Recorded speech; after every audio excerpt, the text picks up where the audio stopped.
Produkte me pesticide mbi normat e lejuara e ushqime me origjinë të dyshim të vit pas viti arrin të deportojnë në tregun kosovar. Njoftimi se disa operatorë kanë keqpërdorur sistemin e regjistrimit duke paraqitur pesticidet si biocide, kanë ngritur alarmin për marrje të masave duke iniciuar edhe auditim të brendshëm për mbi 100 lëndë. Paralelisht me inspektimet që po bëhen në tregun vendor, është thuar nevoja edhe për analiza më të mirëfillta nga dogana e Kosovës.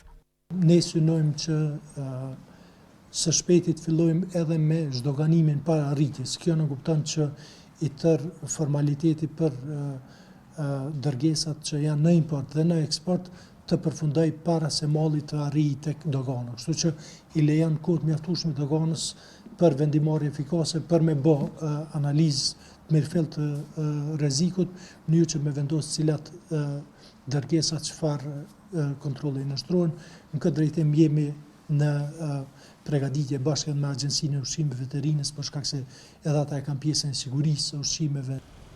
Reformat dhe investimet në infrastrukturë e teknologjisë sipas Llugaliut kanë ndikuar në rritjen e efikasitetit të doganës.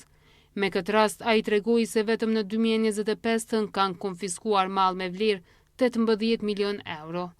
Kemi pasur po ashtu përpjekje edhe në avancimin e sistemeve që na mundsojnë zbatimin edhe inteligjencës artificiale në analizat që i bëjmë përgjithësi.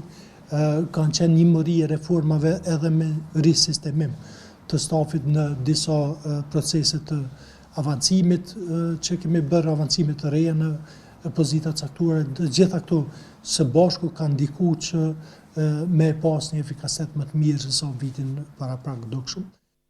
Pas përforcimit të inspektimit në teren, Ministrit gjetëse kanë bërë të ditur se është ndaluar importi dhe përdorimi i substancave të rrezikshme.